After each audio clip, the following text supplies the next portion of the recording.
This model packs a punch with some cool features. Stay tuned as we unravel the building process and discover what makes this pint-sized space shuttle a standout.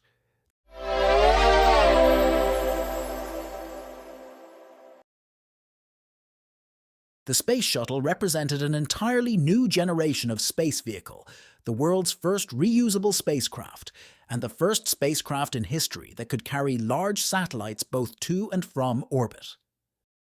The space shuttles represent a pinnacle in human space exploration, bridging the gap between traditional rocket launches and more advanced spacecraft. The shuttle launches like a rocket, maneuvers in Earth orbit like a spacecraft, and lands like a glider. The program officially began with the launch of the Space Shuttle Columbia on April 12, 1981, and concluded with the landing of Space Shuttle Atlantis on July 21, 2011. The shuttle fleet accomplished 135 missions over its flight history.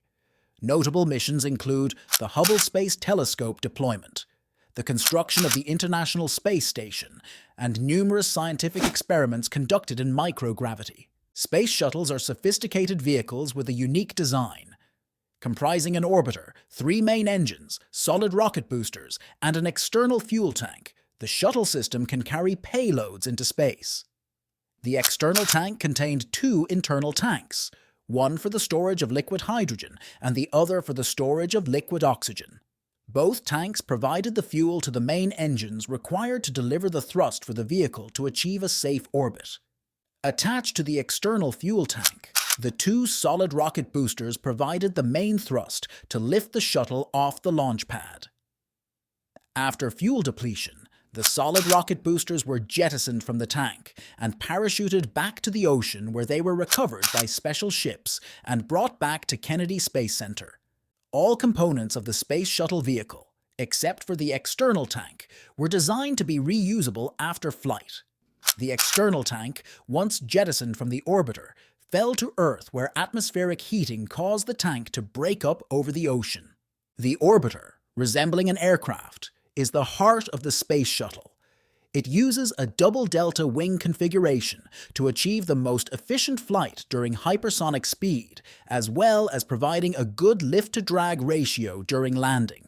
The orbiter's crew cabin had a habitable volume of 71.5 cubic meters.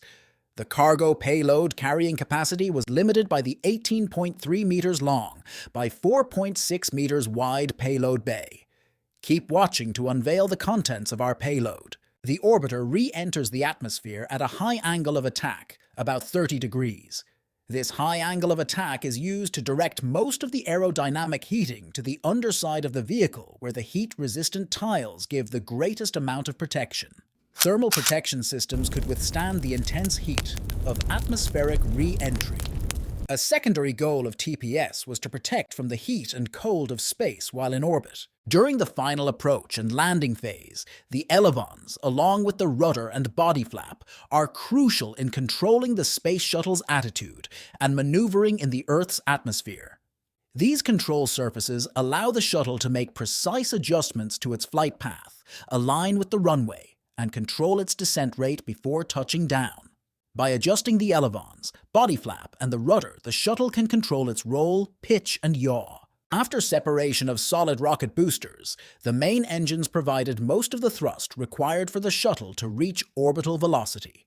The orbital maneuvering system was a crucial propulsion system used in the Space Shuttle program. It consisted of a pair of rocket engines located at the back of the shuttle's payload bay. These engines provided thrust for a variety of maneuvers, including orbital transfers, adjustments in orbit, and deorbit burns to begin the descent back to Earth.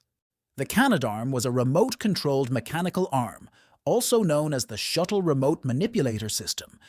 During its 30-year career with NASA's Space Shuttle program, the robotic arm deployed, captured, and repaired satellites, positioned astronauts, maintained equipment, and moved cargo.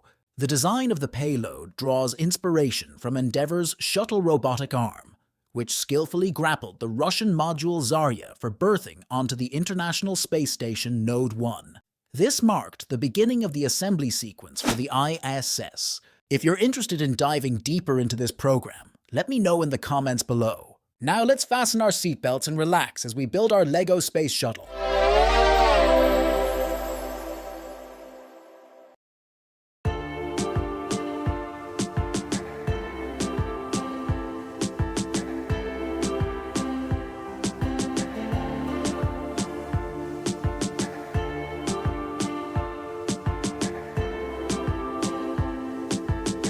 Space shuttles have played a crucial role in advancing our understanding of space and technology.